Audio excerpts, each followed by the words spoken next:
Hoy estaremos estudiando Juan capítulo 9.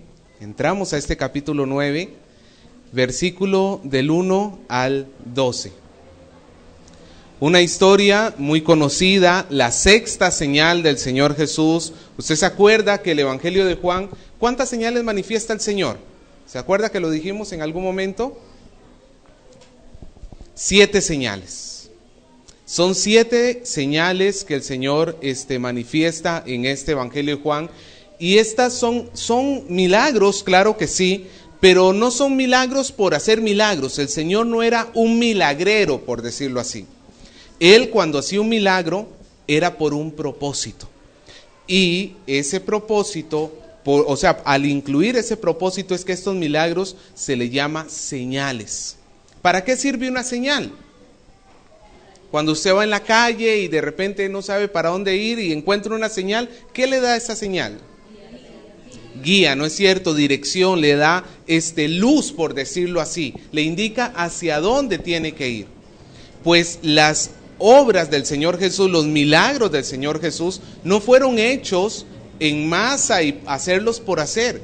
No, fueron para alumbrar su divinidad, para que el mundo y nosotros pudiéramos conocer que Él no era cualquier hombre, que Él no es cualquier persona, sino que es el Hijo de Dios.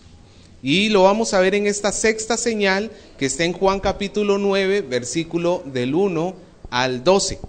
El mensaje se llama el doble papel de la misericordia. El doble papel de la misericordia. ¿Lo tiene? ¿Lo leemos? Dice así: al pasar Jesús vio a un hombre ciego de nacimiento y le preguntaron sus discípulos diciendo: Rabí, ¿quién pecó, este o sus padres, para que haya nacido ciego? Respondió Jesús: no es que pecó este ni sus padres, sino para que las obras de Dios se manifiesten en él. Me es necesario hacer las obras del que me envió, entre tanto que el día dura. La noche viene cuando nadie puede trabajar. Entre tanto que estoy en el mundo, luz soy del mundo. Dicho esto, escupió en tierra e hizo lodo con la saliva y untó con el lodo los ojos del ciego y le dijo: ve a lavarte al estanque de Siloé, que traducido es enviado. Entonces los discípulos y los que antes le habían visto que era ciego decían: ¿no es este el que se sentaba y mendigaba? Unos decían: él es, y otros: a él se le parece. Pero él decía: yo soy. Y le dijeron: ¿cómo te fueron abiertos los ojos? Respondió él y dijo: aquel hombre que se llama Jesús hizo lodo y me untó los ojos y me dijo: ve al Siloé y lávate. Y fui y me lavé y recibí la vista. Entonces le dijeron: ¿dónde está él? Y él dijo: no sé. Vamos a orar. Queremos, Señor, agradecerle en esta mañana por el privilegio de poder escuchar su palabra. En otro tiempo, ¿cómo desperdiciamos nosotros nuestra vida? En otro tiempo, ¿cuántos de nosotros estaríamos en medio de una borrachera o de una fiesta? O simplemente malaprovechando el tiempo, estando en nuestras casas y lejos de usted, Señor. Pero gracias, porque por usted es que nosotros ahora le podemos amar. Y le queremos aprender a amar cada día más, Señor. Enséñenos a través de su palabra cómo amarle. Háblenos a través de su palabra. Instrúyanos, Señor. Que podamos ver nuestra miseria y su grandeza en su palabra. Porque cuando nosotros, Señor, vemos cuán grande es usted, podremos alabarle y vivir cada día mejor para usted, Señor. Gracias por estar con nosotros. Gracias por estar en este lugar.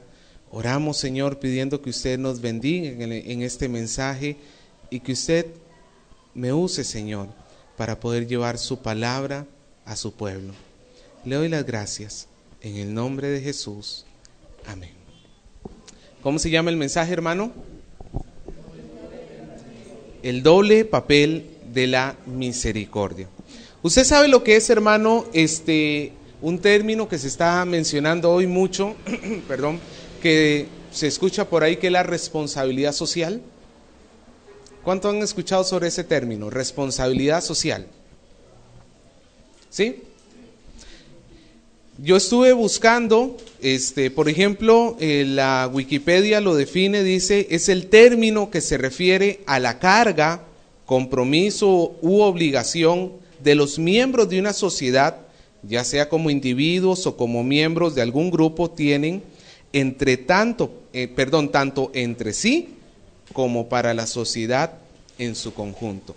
La responsabilidad social es esta, llamémoslo así, nueva tendencia que está habiendo, sobre todo en las empresas lo vemos, donde se están preocupando por cosas que antes no se preocupaban.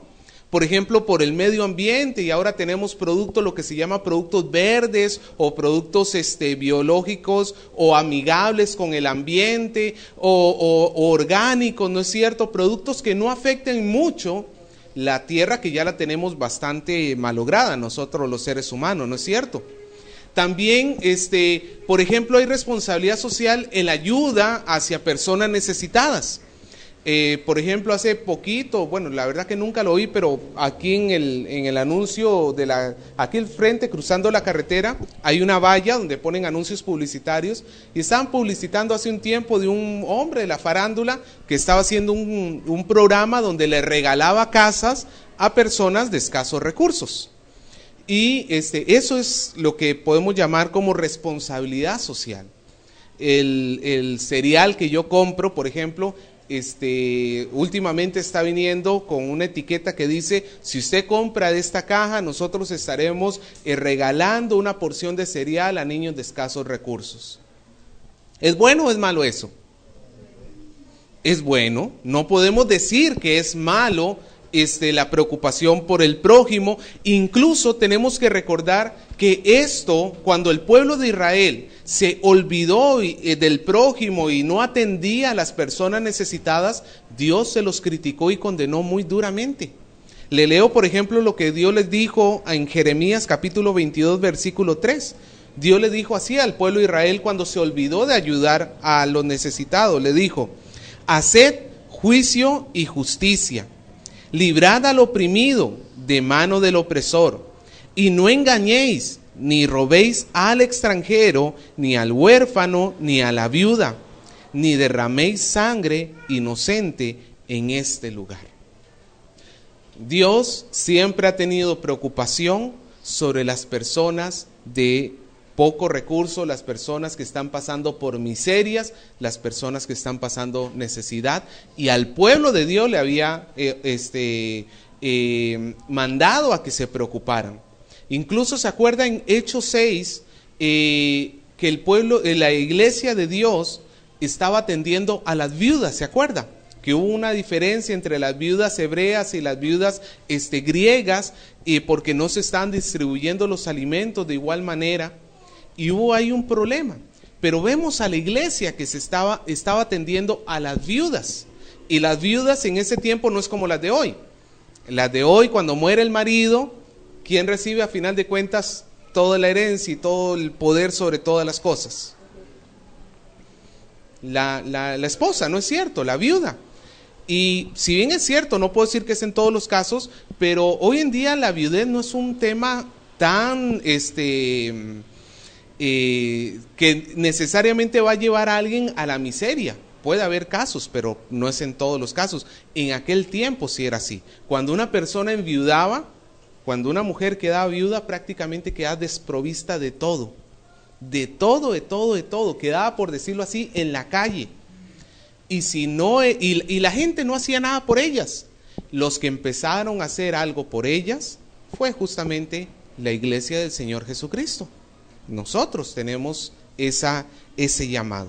Ahora, la pregunta es: ¿está mal ayudar a los necesitados? No. Ahora, pero también tenemos que saber por qué ayudar a los necesitados. ¿Qué objetivos? Porque si hablamos sobre el mundo ayuda a los pobres, claro que sí, Pero ¿cuál es el objetivo que tiene el mundo detrás de la ayuda a los pobres? Porque estas empresas hacen campañas de ayuda, de bien social. Alguien diría, exactamente, no dan puntada sin hilo.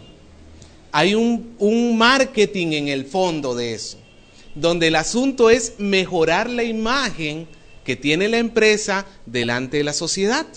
Claro, si yo veo a dos cereales, por ejemplo, y uno está ayudando a niños pobres y el otro no, ¿por cuál me voy a inclinar? De ahí, si me cuestan lo mismo y comprando voy a terminar ayudando. ¿Ve cómo funciona el marketing? Sin darnos cuenta. Los políticos, ¿ayudan a los pobres? Claro que sí, sobre todo cuando va a haber elecciones. ¿Por qué es que ayudan a los pobres? Porque son votos. No digo que sea el 100% de los casos, pero lamentablemente es muy común y creo que usted también lo piensa así, ¿no es cierto? Ahora, si esa es la motivación del mundo por hacer ayuda, ¿cuál debe ser entonces nuestra motivación? ¿Hacemos lo mismo? ¿Marketing? ¿Tenemos, debemos tener objetivos egoístas detrás de nuestra ayuda al prójimo? Hermano, nosotros tenemos que hacer las cosas. Si el mundo ayuda al prójimo por causas egoístas, nosotros tenemos que ayudar al prójimo para manifestarle la gloria de Dios, para manifestarles quién es Jesús. Todos nosotros, y hoy vamos a estar hablando específicamente sobre cuando nos encontramos con personas de escasos recursos, pero todos nosotros predicamos a Cristo, aunque no le digamos una sola palabra a esa persona en necesidad, le predicamos de Cristo. Si yo veo una persona que está en necesidad, imagínese, no sé, una abuelita en la calle. También yo sé, hermano, que hay gente que se pasa de lista, tiene todo el potencial para trabajar, está joven, como diría mi papá, bien pochotón, y pudiera ir a trabajar, pero es más fácil ser vago, ¿no es cierto? Y pedir limosna. A ese tipo de gente, hermano, lo que hay que ofrecerles es ayuda para que se gane el sustento. Pero hay personas en la calle que no pueden. Hay personas discapacitadas, por ejemplo, ciegos como en el caso de hoy, y nos los encontramos en la calle. Y usted dirá, pero pastor, yo nunca le he predicado. Pero solamente el hecho que tú lo hayas visto y hayas pasado de frente y ni lo hayas determinado, ya le has dado un mensaje. ¿Sabe cuál es el mensaje que le has dado? Tú no importas, tú no existes. Y si esa persona llega a saber que tú eras cristiano, ¿qué va a pensar esa persona de Dios? El Dios de esa persona, yo no le importo. Al Dios de esa persona, yo no existo. Pero ahora pongámoslo al revés. Nos encontramos una persona en necesidad en la calle y nos acercamos con amor, le atendemos, le ayudamos. ¿Qué le estamos predicando con nuestro ejemplo a esa persona? Que a Dios sí le importa. Que yo creo en un Dios y ese Dios es un Dios de amor, ¿sí o no? Pero lo raro es que nosotros somos bien racionadores del amor de Dios, o racionador, se dirá, no sé, racionalizamos mucho el amor de Dios. Lo damos como por gotitas cuando Dios nos lo dio por chorros.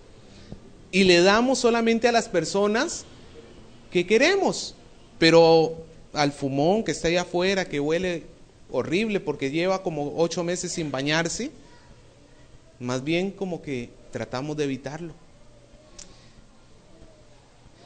Hermano, nosotros no aprendimos así de Jesús.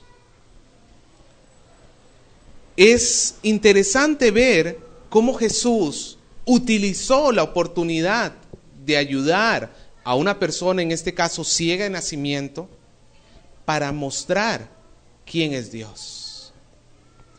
En lo que Jesús hizo con esta persona ciega de nacimiento, que Jesús lo que hizo fue satisfacer su necesidad física, ¿no es cierto?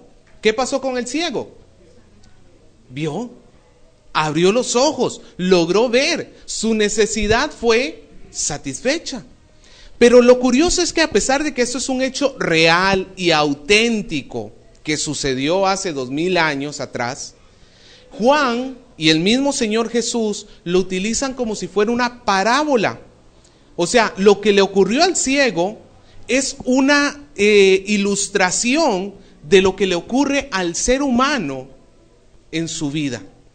Como este hombre era un ciego de nacimiento, ¿cómo viene el hombre a la vida?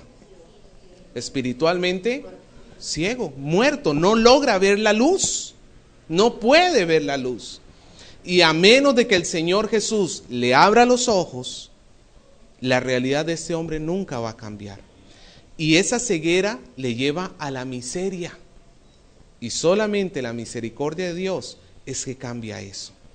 Ve cómo Jesús utilizó, y eso lo podemos saber por el resto del capítulo. En las próximas semanas que lo desarrollemos, vamos a ver que ese fue el pensamiento de nuestro Señor Jesús. Porque, por ejemplo, los fariseos, en los últimos versículos de este capítulo, los fariseos le dicen, entonces, ¿qué? ¿Nosotros también somos ciegos? Y ellos no estaban hablando de una ceguera natural, porque ellos bien que podían ver. Estaban hablando de una ceguera espiritual. Porque el Señor tomó al hombre ciego para no solamente satisfacerle su necesidad física, sino a través de la satisfacción de su necesidad física, dar un mensaje de la misericordia de Dios que quiere satisfacer la necesidad espiritual de todos nosotros, de todos los hombres. Así que, hermano, cuando nosotros ayudamos a un prójimo en necesidad, no solamente estamos satisfaciendo su necesidad física, les estamos manifestando quién es Dios. Yo sé que, ¿cuántos de ustedes pueden hacer lodo, echárselos en el ojo a una persona y sanarlo? Yo sé que usted no va a hacer eso y ni lo vaya a hacer, porque no vaya a ser que más bien... No era el método lo que sanó, y ahora lo vamos a hablar. Pero lo que quiero recalcar es, a pesar de que digamos usted dice, yo no tengo poderes curativos, y creo que de repente ninguno de nosotros lo tiene, pero eso nos debe impedir ayudar a nuestro prójimo. No. Y sobre todo si sabemos que cuando lo estamos ayudando, estamos proclamando el amor de Dios por los más miserables. Como yo soy el más miserable de todos los hombres, Gerson lo leyó cuando Pablo decía, yo soy el mayor de los pecadores, y si yo soy el mayor de los pecadores y Dios tuvo misericordia de mí, ¿cómo no yo voy a tener misericordia de lo que yo en mi mente llegue a considerar un ser humano en la peor de las desgracias? ¿Me dejo entender, hermano? ¿Sí? Vamos a ver cómo vamos desarrollando este tema. Vamos al primer versículo. Cómo el Señor Jesús encuentra el problema. Versículo 1. En el capítulo anterior, recuerde que Jesús había salido del templo. ¿Se acuerda? Lo habían querido apedrear, pero Dios lo ocultó y él salió del templo. Esto pudo haber pasado inmediatamente después, o pudo haber pasado a los pocos días, o quizás un mes después. No sabemos exactamente cuándo sucedió, ni tampoco dónde específicamente. Sabemos que ha sido cerca del estanque Siloé, porque el Señor Jesús mandó al ciego al estanque. Y el estanque Siloé estaba en la parte sur del pueblo, de Jerusalén, de la ciudad de Jerusalén, estaba en la parte sur, y el templo donde había salido Jesús está en la parte norte. Entonces, quizás ahí en Jerusalén en algún sitio sucedió esto. Vamos a ver qué pasó. Versículo 1 dice: al pasar Jesús vio a un ciego de nacimiento. Quiero que note algo, hermano. Hay una persona con un problema. ¿Cuál es? Un hombre ciego. En aquel entonces era más frecuente la ceguera de nacimiento que hoy en nuestros días. Usted sabe que gracias a Dios la medicina ha avanzado, pero incluso hoy, si la mujer no se cuida en los embarazos, cuando está embarazada, tiene muy altas posibilidades de que su niño nazca ciego. Eso puede suceder incluso el día de hoy. Y había un hombre ciego de nacimiento. Entendemos, por lo que más adelante se nos dice, que era un mendigo. ¿Cómo vive un mendigo? ¿Cómo viste el mendigo? ¿A qué huele el mendigo? No huele a heno de Pravia. No viste Pierre Cardin. No está sentado en una silla en un restaurante.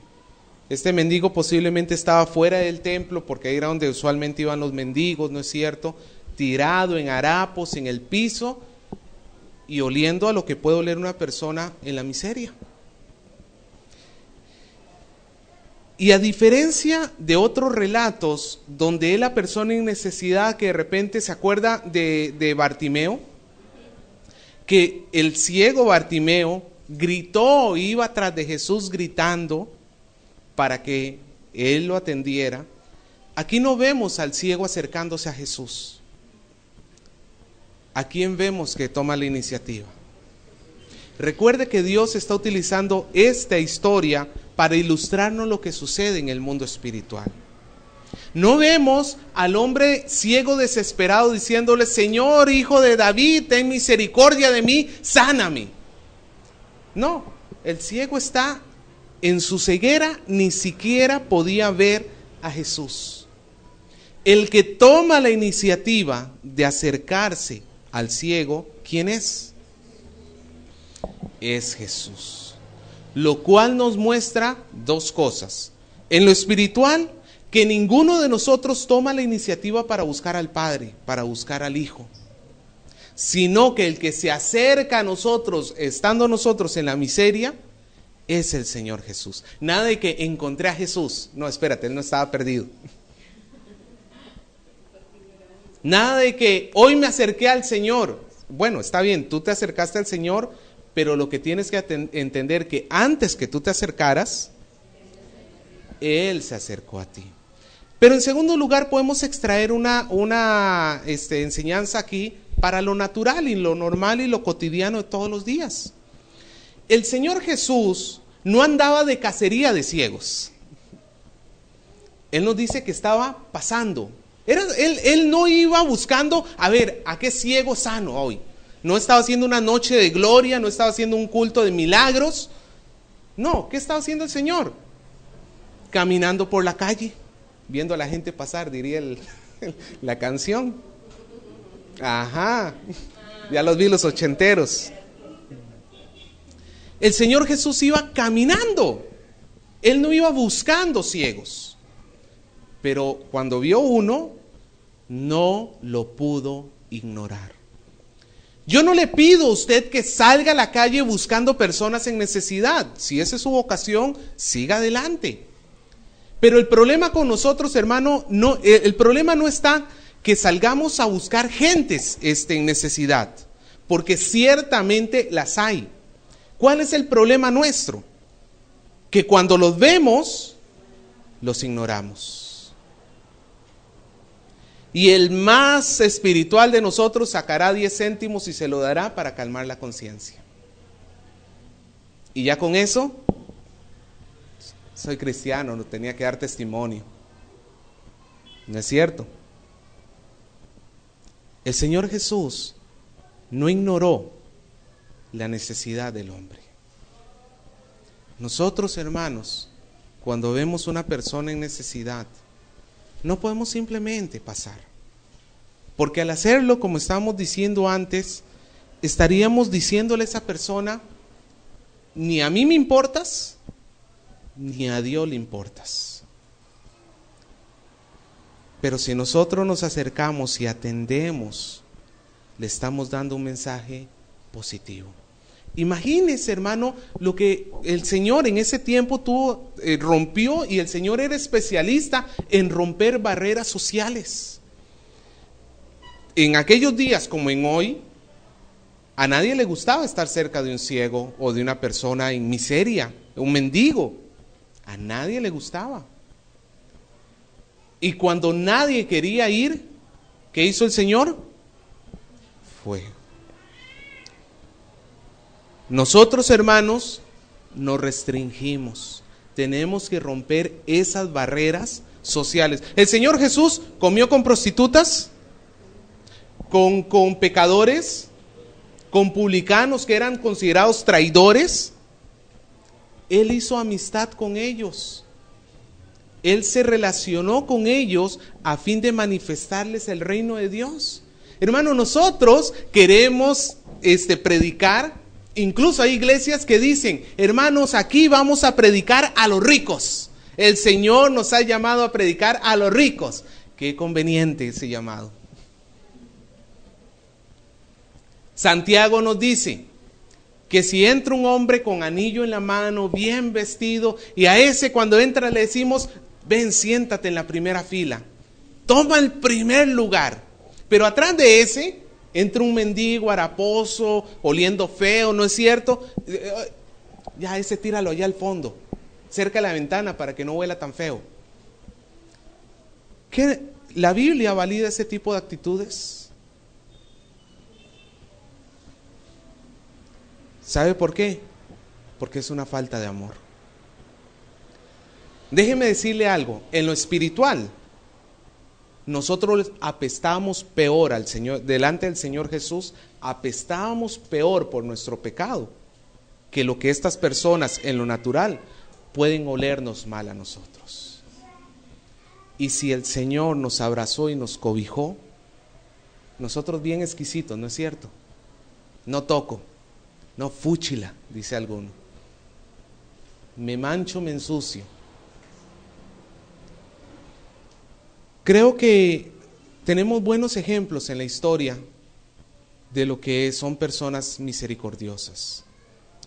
Por ejemplo, San Francisco de Asís. ¿Conoce a este hombre? Este hombre no tenía ninguna posesión salvo 1 o 2 objetos personales. Fuera de eso, todo lo que le llegaba, ¿sabe para qué lo utilizaba? Para ayudar a los demás. Nosotros hoy más bien estamos en una carrera por acumular para nosotros. Que ya salió el Galaxy S6, ya lo quiero. ¿Usted sabe cuánto cuesta? Pero ya no quiero mi cochino S5, ya pasó de moda esa cochinada y todavía, no, eso ya está de último, yo quiero el S6. Como decía alguien, ahora estaba viendo en Facebook, alguien publicó un pensamiento bien interesante, alguien dijo: la NASA está gastando miles y millones de dólares para ver si hay vida en Marte. ¿Eso es cierto, sí o no? Sí, ¿usted cree que mandar un cohete a Marte, eso cuesta $3? Pues, cantidad de dinero. Y después seguía poniendo el pensamiento: si con esos miles y millones para encontrar vida en Marte se utilizaran para ayudar a los que están vivos en la Tierra, ¿cuánta necesidad se pudiera satisfacer? Es lo que estamos viviendo. Estamos en una carrera por nosotros, para nosotros. Vivimos en el mundo, llamémoslo así, del cupcake. Antes se compraba para el cumpleañero la torta, y de una torta salía para todo. Pero vea cómo es el individualismo. No digo que el cupcake sea satánico, nada así, pero refleja un poco el pensamiento de nuestro tiempo. Ahora es un cupcake. ¿Y qué es el cupcake? Una torta personal, para mí, punto. Nadie más toca de mi tortita. Eso es curioso, piénselo. Antiguamente, siglos atrás, las comidas eran comunitarias en muchas culturas. Hoy en día las cosas se van haciendo más individuales. Antes se ponía música para toda la casa, hoy todo el mundo con sus audífonos, música para mí. ¿Ve cómo el individualismo permea todo? Lo mismo sucede. Antes se tenía mucha hospitalidad por el prójimo. Hoy en día todo lo que interesa soy yo. Sigamos leyendo. El Señor Jesús ve al ciego, pero antes de acercarse al ciego, sus discípulos también lo ven y le hacen una pregunta en el versículo 2. Dice: Y le preguntaron sus discípulos diciendo: Rabí, ¿quién pecó? ¿Acaso pecó este o es que pecaron sus padres para que él haya nacido ciego? Por la pregunta de los discípulos podemos entender un poco el pensamiento que ellos tenían. Ellos estaban 100% seguros que la ceguera de nacimiento, la culpable de la ceguera de nacimiento, ¿qué era? ¿Cuál era la culpa? El pecado. Ellos no lo pusieron en margen de duda. Ellos pensaron que este hombre estaba ciego por culpa del pecado. Ahora, hay que entender el pensamiento de la época. La Biblia nos muestra que algunas veces, no todas, algunas veces el pecado de un hombre puede traerle enfermedades. ¿Sí? Por ejemplo, ¿se acuerda cuando en la cena del Señor Pablo reprende a la iglesia de Corintio y le dice que por estar tomando la cena del Señor indignamente, algunos están enfermos y otros durmiendo, por no decir muertos? Algunas veces es cierto que faltas a la moral nos pueden traer enfermedades. Se mete un hombre con otro hombre a un noviazgo, ¿qué es lo más posible que va a llegar a contagiarse? SIDA. Por su pecado, ¿qué le vino? Enfermedad. Pero ¿todas las enfermedades son consecuencia del pecado? No. Algunas sí, algunas no. No significa que todo el que se agripa tiene pecado. O todo ciego tiene pecado. No. No todos los ciegos están ciegos por pecado. Unos sí, unos no. En la iglesia hasta hoy se ve ese desequilibrio en la iglesia actual. Falta que alguien estornude y ya el del lado, este está en pecado. Ese es un desequilibrio hasta el día de hoy. Si el pastor se enferma, ay hermano, sobre todo en el Evangelio de la Prosperidad. Se ha comprobado que estos pastorcitos del Evangelio de la Prosperidad, cuando se han tenido que operar por alguna enfermedad, lo han hecho en secreto, diciendo que se iban de viaje. Porque sabían que si su congregación se enteraba de que estaban enfermos, lo que iban a pensar es que le había venido eso por culpa de él, por culpa del pecado. Y el otro día, de verdad, uno de estos cantantes famosos, le sacaron que estaba en el hospital y su congregación ni sabía. Porque si se enteraban era porque estaba en pecado. No, no siempre.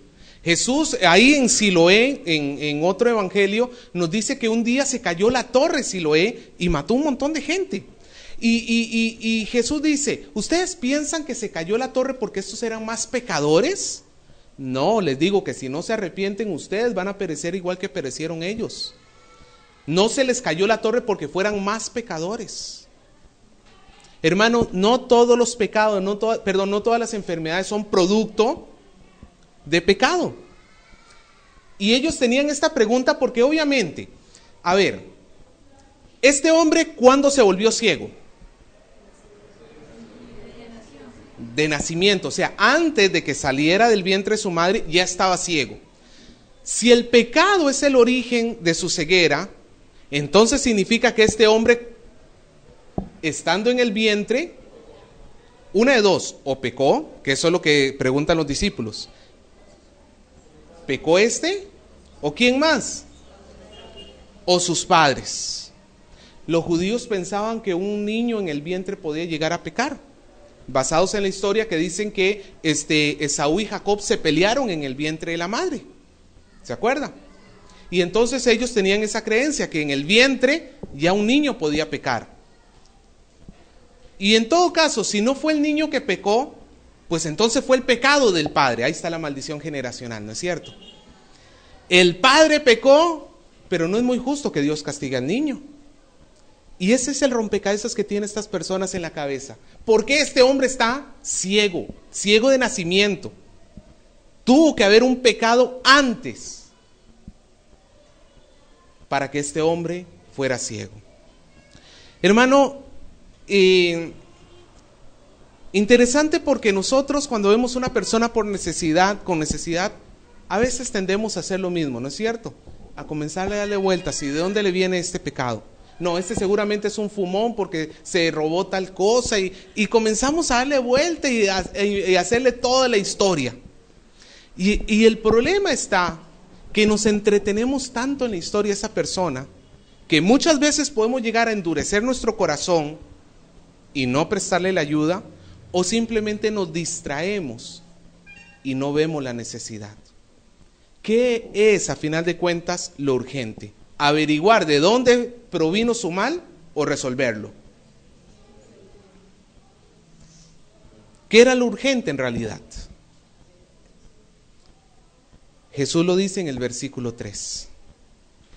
No es que pecó obviamente ese hombre sí había pecado, es un ser humano, sí tiene pecado. Y los padres también tienen pecado, pero el asunto es que no fue a causa del pecado ni de él ni de sus padres. Vea lo que dice Jesús. No es que pecó ni sus padres, sino para que las obras de Dios se manifiesten. Jesús no estaba interesado en cómo le vino la ceguera. Jesús lo que estaba interesado era en manifestar, utilizar la oportunidad de su ceguera para manifestar las obras de Dios. Hermano, ¿qué era lo importante para los discípulos? ¿Cómo se volvió ciego? ¿Qué era lo importante para el Señor? ¿Cómo ayudo al ciego? A veces nosotros sí tenemos que considerar de dónde viene la miseria de esta persona, pero para poder ayudarle. Por ejemplo, si es, no sé, una persona vagabunda, pues tengo que ir y tratar de sacarlo de esa vagancia que vive, porque no me sirve darle un pan, porque le doy un pan hoy y el día de mañana también va a tener hambre.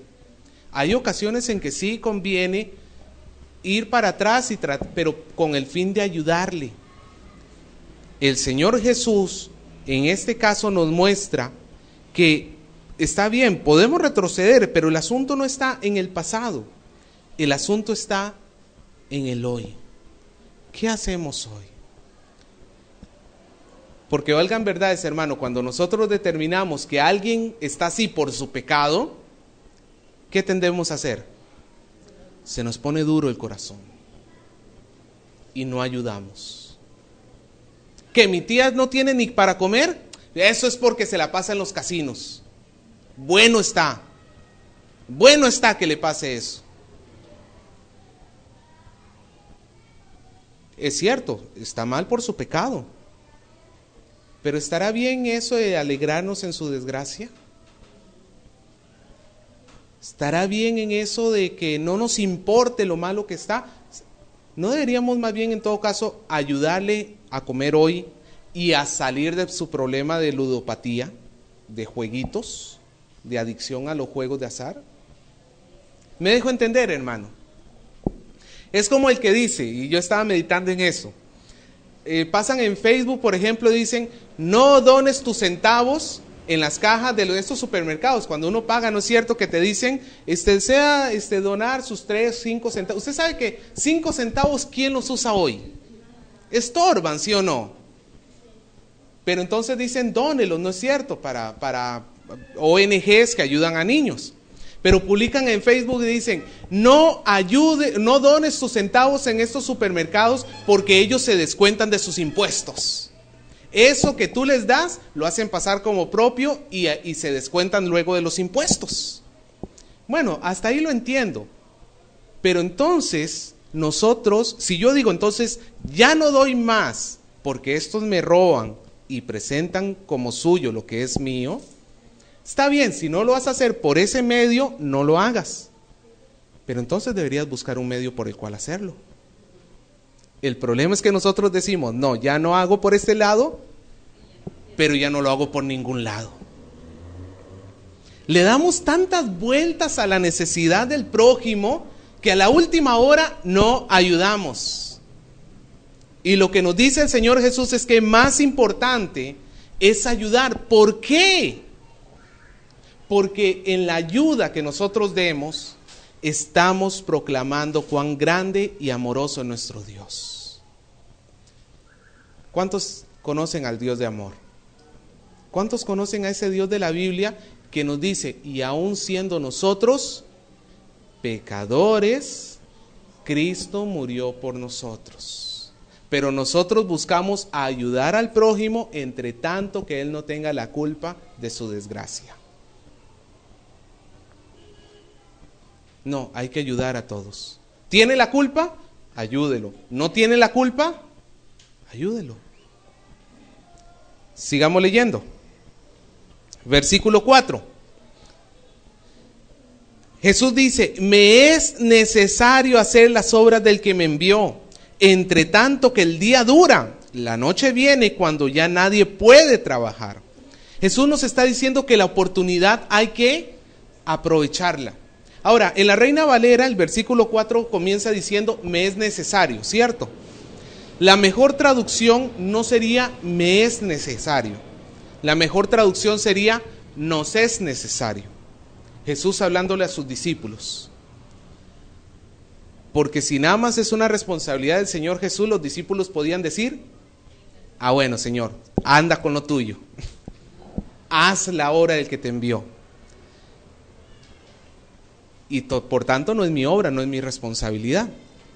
Pero si entendemos que el Señor Jesús dijo, nos es necesario, ¿a quiénes les estaba incluyendo en ese nos? A sus discípulos. Y por extensión, nosotros somos discípulos del Señor. No es que ese problema no es mío. Como dice el dicho popular, ese muerto no lo cargo yo, que lo cargue el que lo mató. No es que el problema no sea mío, es tuyo. Porque si tú tienes más que el que tiene miseria, con la provisión que Dios te ha dado, te pone la responsabilidad de cuidar del que menos tiene. Si Dios te ha dado amor, te pone la responsabilidad de dar amor a aquel que tiene poco amor. Si Dios te da pan, te pone la responsabilidad de dar pan a aquel que tiene menos pan. Pero el Señor Jesús dice, entre tanto que el día dura.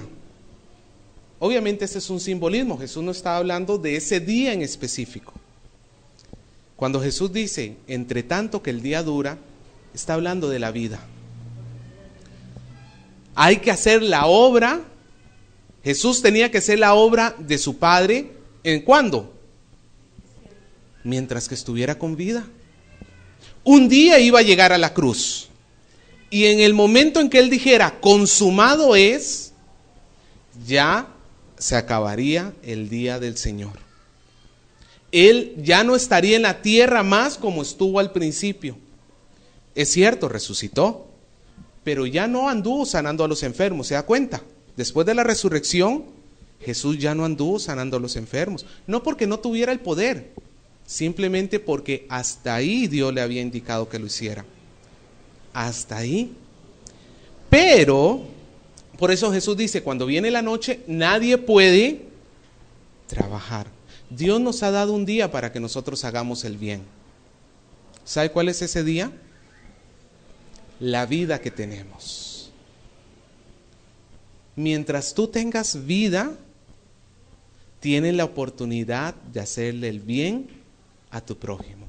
Tienes la oportunidad de proclamar la gloria de Dios ayudando a tu prójimo. Mientras tengas vida. Y también mientras tenga vida el prójimo que necesita. Porque el dicho popular dice, a burro muerto, pasto. Quiero ayudar, siempre vi a mi vecino ahí fuera de la casa que necesitaba, era un indigente que necesitaba. Y cuando me decido ayudarle, ya se murió. A burro muerto, pasto.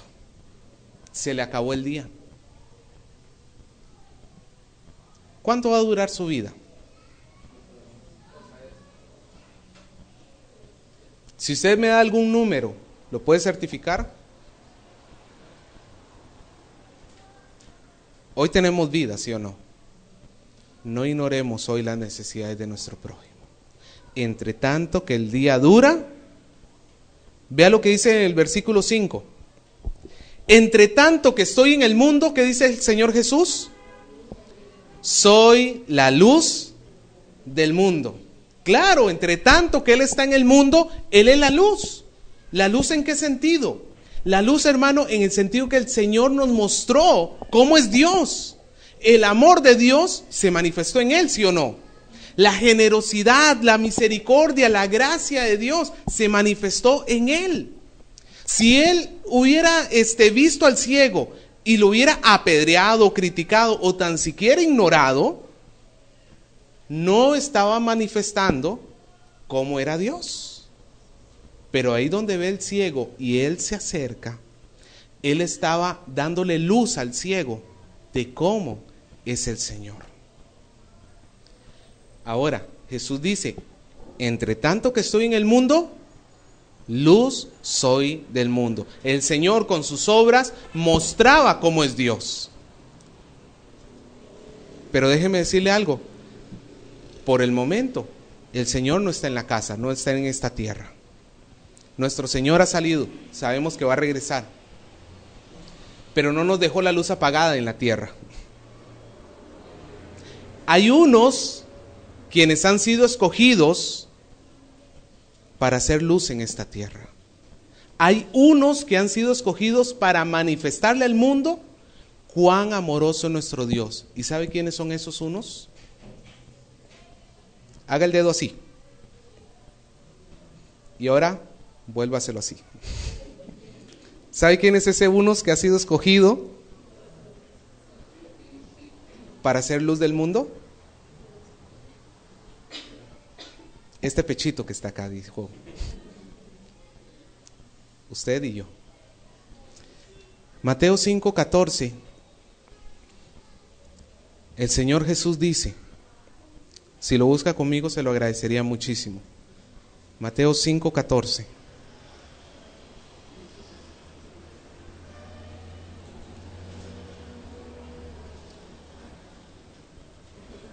Jesús había dicho, yo soy la luz del mundo. Pero una vez que Él ascendió a los cielos, la gente ya no lo iba a poder ver a Él personalmente. Pero el Señor no iba a dejar de alumbrar. Solamente que ahora iba a alumbrar a través de nosotros. Jesús dice, Mateo 5:14, vosotros sois la luz del mundo. Una ciudad asentada sobre un monte, imagínense una montaña y una ciudad arriba, a la vista de todo el mundo, dice, no se puede esconder, ni se enciende una luz y se pone debajo de un almud, un tarro ahí donde lo tape, no es cierto, sino que se pone en el candelero y alumbra a todos los que están en la casa. Vea el versículo 16, así alumbre vuestra luz delante de los hombres, para que vean vuestras, ¿qué?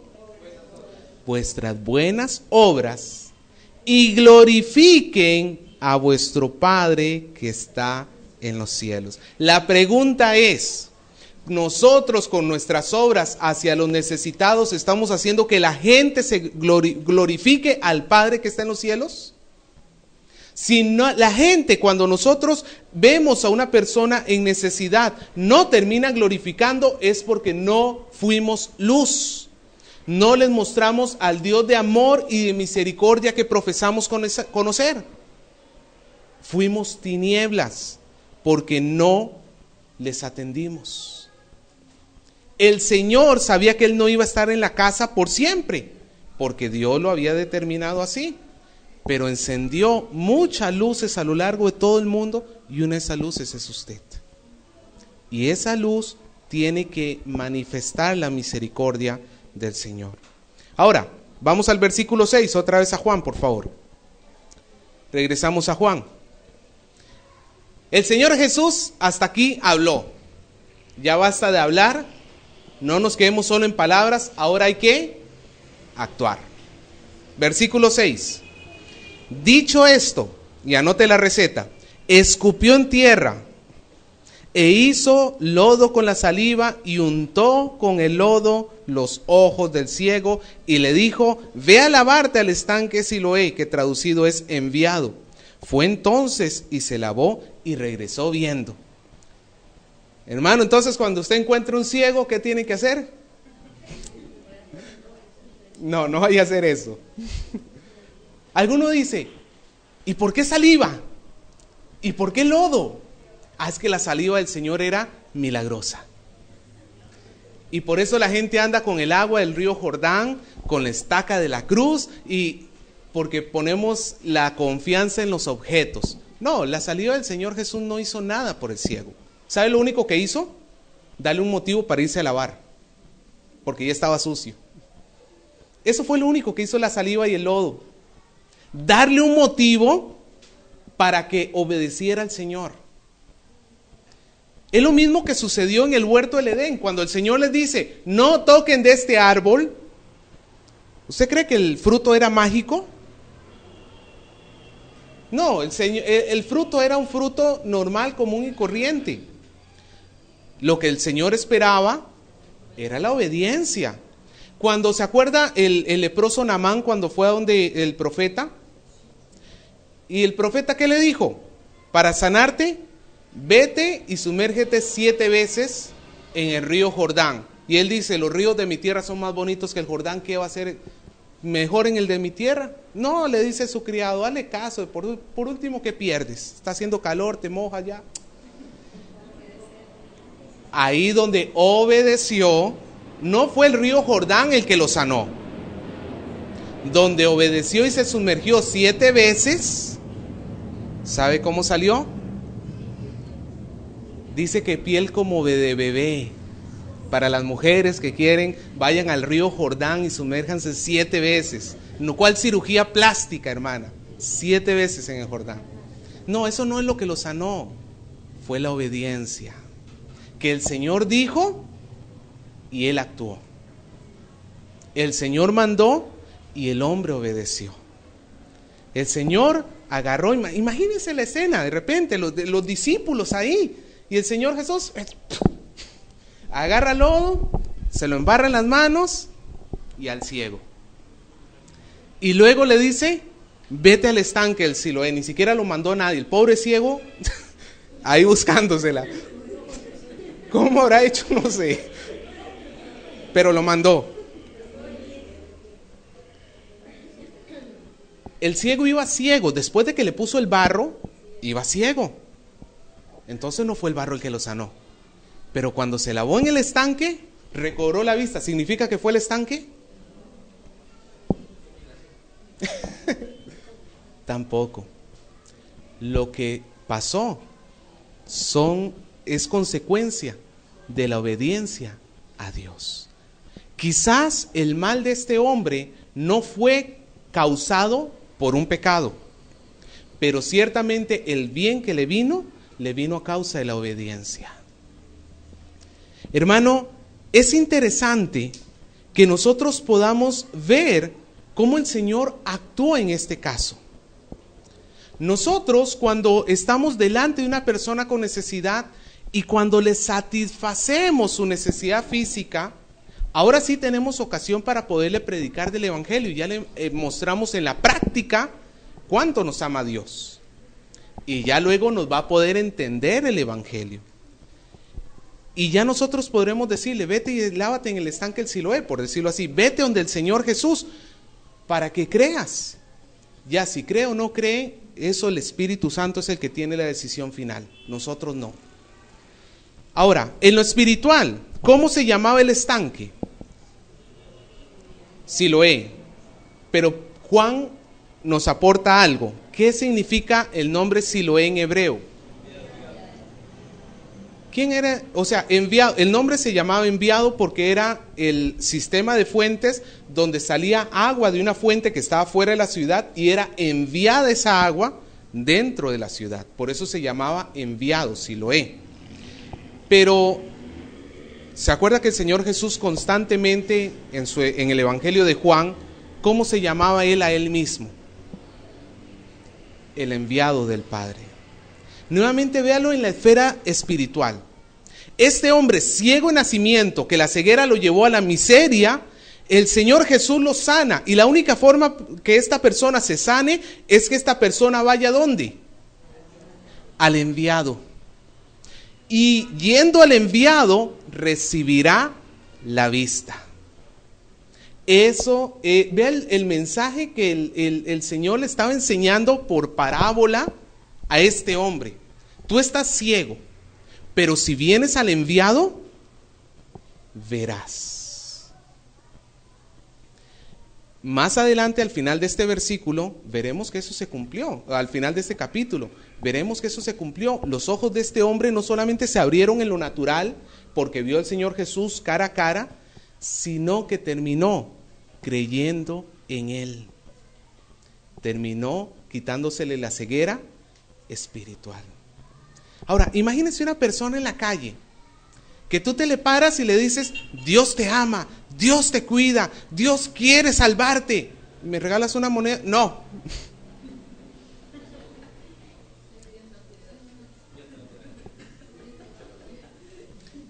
¿Se deja ver el contraste? En la práctica, el Señor Jesús le mostró que él podía encontrar solución en Dios, ¿sí o no? En sus obras. Y era así en lo real. Si nosotros en nuestras obras no le manifestamos al prójimo el amor de Dios, esa persona no va a poder entender el amor de Dios. No lo va a poder entender. ¿Me dejo entender hasta ahí, hermano? ¿Sí? Ahora, vean las consecuencias. Vamos al versículo 8 para ya ir terminando. Versículo 8. Vean las consecuencias del predicar con amor, del manifestar el amor no solamente en la palabra, sino en el ejemplo. El ciego o el ex ciego ahora puede ver. ¿Y qué es lo primero que hace? Se va donde sus vecinos y conocidos. Y los que eran sus vecinos y conocidos, que le habían visto ciego, ¿qué decían? Imagínense, hermano, el cambio. Esta persona seguramente que caminaba así como palpando todo, porque ¿cómo camina un ciego? ¿No es cierto? Ahí como tratando, y ahora lo encuentran caminando feliz de la vida, viendo todo. ¿No es este el que era antes ciego? Y el versículo 9 nos dice que algunos decían, este es. Otros, no, se le parece. Es uno parecido. Hasta que el ciego terminó diciendo, no, yo soy ese que ustedes piensan. Vea el cambio que produce el amor. Irreconocible este hombre. El poder del amor puede hacer sacar a una persona de su miseria y levantarlo sobre todas las cosas. Ese amor que levantó al ciego es el mismo amor que Dios ha depositado en nuestros corazones por su Espíritu Santo. Quizás nosotros no tengamos manos sanadoras, manos milagrosas.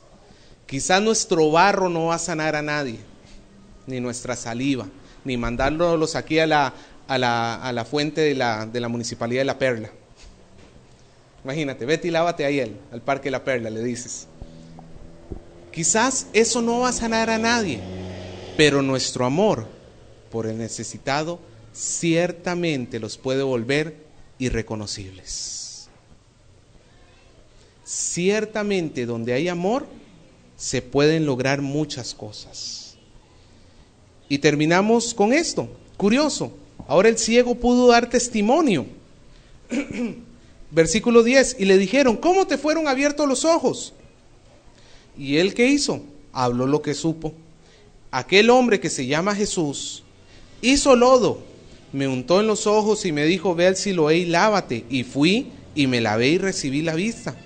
Entonces le dijeron, ¿dónde está él? Y él respondió, no sé, de momento no lo sabía. Pero ya tenemos a un ciego dando testimonio sobre Jesús. Es cierto, en esta primera ocasión, ¿cómo lo llama? ¿Cómo llama a Jesús? Un hombre. ¿Lo ve? Un hombre. Pero ve en el versículo 17, vamos como adelantando en el tiempo. Delante de los fariseos, vea cómo describe el mismo ciego a Jesús. Versículo 17. Al final, cuando le dicen, ¿y tú quién dices del que te abrió los ojos? ¿Qué es él? Y él dijo, ya no solamente es un hombre, él es un profeta. Sigamos caminando, versículo 27. Vamos viendo cómo se desarrolla la fe de este hombre. Y él respondió, otra vez a los fariseos, ya os he dicho que no, y no habéis querido oír. ¿Por qué lo queréis oír otra vez? Porque también vosotros, ¿queréis también vosotros haceros sus discípulos?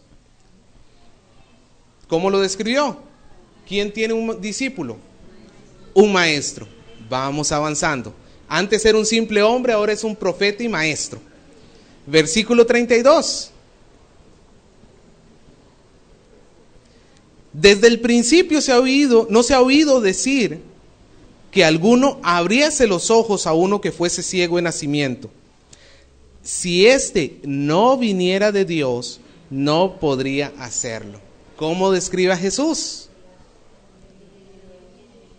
El enviado de Dios. Ya está cerca, ya él la tiene. Ahora, en el versículo 38, aquí ya se encuentra con el Señor Jesús. 35. Oyó Jesús que le habían expulsado. Al tipo lo expulsaron por decir esto de Jesús, de la sinagoga, y eso era lo peor para un judío. Y hallándole le dijo, ¿crees tú en el Hijo de Dios? Y él le dijo, ¿quién es, Señor, para que crea? Recuerde que hasta ahorita el ciego nunca había visto a Jesús con sus ojos, porque luego que fue sanado se fue a su casa. Y recién se vuelve a encontrar con Jesús, no lo había visto en sí. Jesús le dice, pues le has visto, y el que habla contigo, él es. Y terminamos en el versículo 38. Y él dijo, creo, Señor, y le adoró. ¿Ve la obra del amor de Dios? Cómo este ciego, que empezó ciego en lo natural y en lo espiritual, terminó viendo en lo natural, pero más importante aún, viendo en lo espiritual, y cómo el Señor utilizó la obra de ayudar al prójimo para evangelizarlo sin decirle una sola palabra. Ve el poder del amor. ¿Por qué nosotros hacemos obra social? No para que la gente piense bien de nosotros como iglesia, no hacemos marketing aquí. Hacemos obra social, ayudamos al prójimo para poder mostrar la gloria de nuestro Dios. Ayudamos al prójimo para poder mostrar cuán grande, cuán amoroso y cuán maravilloso es nuestro Señor. Si, hermano, nosotros conocemos a Dios, no le neguemos ese conocimiento a los demás. ¿De gracia es recibido? Dalo de gracia. El Señor te vio en tu peor miseria y te amó y te abrazó. Haz lo mismo con tu prójimo.